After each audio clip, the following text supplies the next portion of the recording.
So today's video about the importance of writing. So sometimes you have to make decisions that need careful aspects.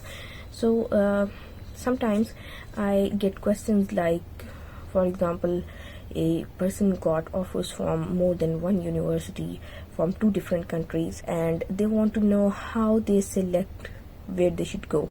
So I try to tell them they should write down all the important factors that are crucial to this decision making, and they should weigh out their options. This is actually a really objective decision, and this should be considered very carefully because your future depends on it, and most of the time the people who are attached to you, so you should not take these decisions lightly. And I always emphasize the importance of writing everything down. No matter, for example, you have to do something today, write it and paste it in front of you. I used to have all these pages pasted on the walls in front of me or on my windows, but now that I upgraded all of my things, so I bought a whiteboard, a small whiteboard and a small blackboard. I use them to write everything down, my daily to-dos, my weekly to-dos, and I tick them off or I cross them the moment I complete them.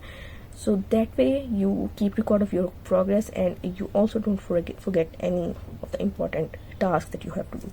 So let's get to the point where I tell you how you can make some decisions. For example, take the scenario of a student who wants to apply for scholarships, and he or she wants to know whether IELTS is better or TOEFL is better. So let's go. So you have two options. Before going to this decision, it is important to understand that for the universities you are applying, both of these tests are applicable. So let's write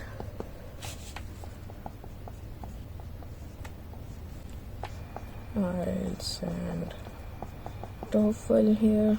Both of these tests have 4 sections, 2 receptions and 2 expression. The reception ones are reading and listening, and the expression ones are writing and speaking.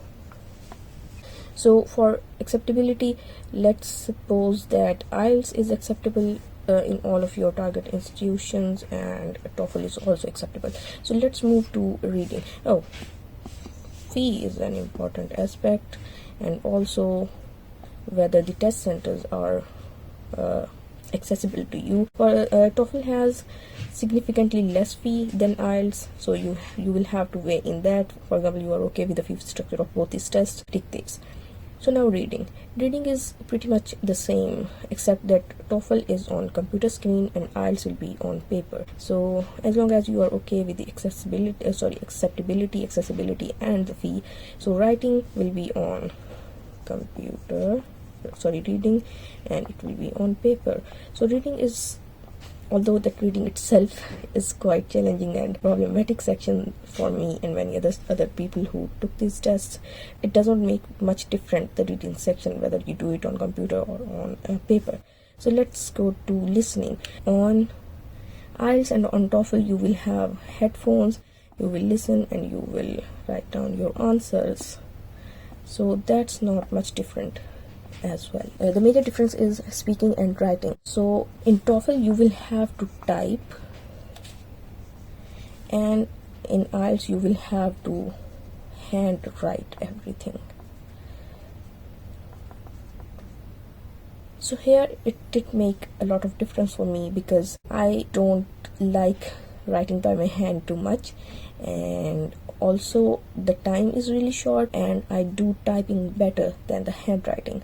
So for example, if I'm considering these options, TOEFL is better for me for the writing section. And if for example someone does not have very good typing speed and they prefer handwriting the answers, they should go for TOEFL as long as writing section is concerned. So for speaking, so when I took TOEFL, I was not very confident about my spoken English, and I did not want to sit in front of a human being and speak for the test. That mattered a lot to me at that time, and obviously it does matter to anyone and everyone who is intending to apply for a foreign scholarship. So I did not want to sit in front of a person and answer the questions face to face, so I was more than okay to go and speak in front of a computer. So I selected TOEFL. So there is one more thing, that for IELTS sometimes the test takers are assigned a separate day for speaking test. For example, your IELTS is today, you can get a date for speaking test before or after the test, and in some cases it can be even after 1 week of the main test. So if you have shorter time and you don't want to drag the test too much, you may want to go towards TOEFL. So this was how I made my decision about which test should I take. So I selected TOEFL on all these things because I did not want to speak in front of a human person. I did not want to handwrite my questions, and I also wanted to go over all the test stuff in one go. So I went with TOEFL. So this is one case how you can make your decision more objectively, and how it can be more informed. Okay, so let's say that you received an offer from 2 different universities from 2 different countries. So how do you make decision? You write them down. For example, I received an offer from University of Hong Kong as well as, let's say, Newcastle University, UK. So I wrote these 2 institutes' name down, and now I'm writing the important factors. For example, the scholarship they are offering, the rankings, for example, if I will pay the fee or not, and what are the other factors? The project, degree duration, professor's profile, and also there can be many endless factors. For example, your personal stuff, your family, and they can also be, for example, if you are not that much into traveling, you can be looking at the travel time from your home country. You can also look at the language barriers, cultural barriers, and also whether do you know someone there or not. And also you want to take account of the living cost, which is very important. So I will talk about money stuff in Hong Kong dollars. For example, Newcastle is offering me 12,000 Hong Kong dollars, and the Hong Kong U is offering me 16,000 Hong Kong dollars. This is not a decision yet because Hong Kong is very expensive. It is one of the most expensive cities in the world. So I cannot make the decisions just on the basis of that Hong Kong U is offering me 4,000 more than Newcastle University. So let's move further. Hong Kong U is within top 50 universities. Newcastle is in top 100 universities. The departmental ranking is the Faculty of Education who is offering me is within top 10%, top 10 education faculties, and Newcastle as well within top 100. At Newcastle, I won't have to pay the fee, but in HKU I will have to separate $3,500 each month to pay my semester fee. The Newcastle's project is an extension of my MS project, and at Hong Kong U I will get an opportunity to shift the research focus. At Newcastle the degree duration is 4 years, and at Hong Kong U it is also 4 years. Newcastle professor is a really senior, and at Hong Kong U the same. The travel time to UK is more, and to Hong Kong is lesser than that. The language barrier, they speak English. In Hong Kong they do speak English, but I may have language barrier here. And now to the living cost.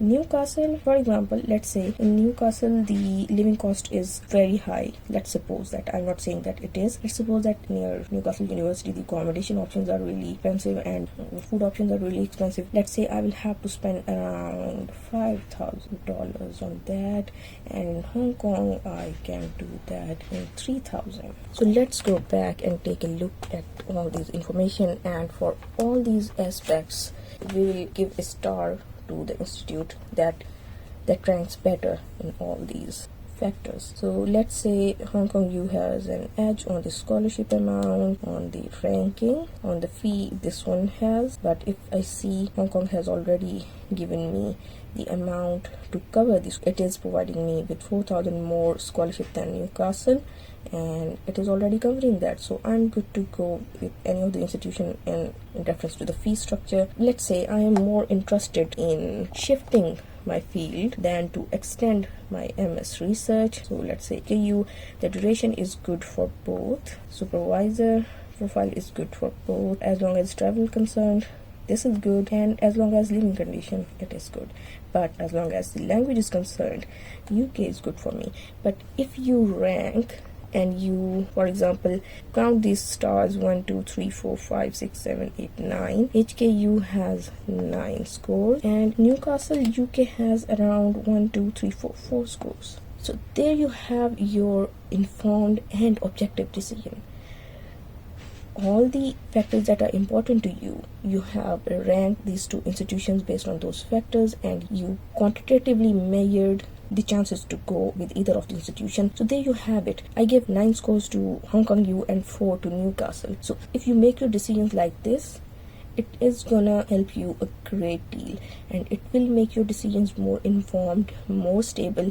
You won't gonna regret these decisions, and this is a really good way even to take your personal decisions and life decisions. I'm not saying that everything is quantitative, but it can be if you have two very closely related and competitive and very good options, and you have to take one of those options. You have to go towards the one. You can use this method to make your decision, and it will make your life a lot easier. Believe me, try this method and let me know if you have any questions about these, if you have any comment about this method, if you want to suggest anything about this method, and what methods do you use while taking such important decisions of your life. So I will see you with another topic in another video. So until then, take care.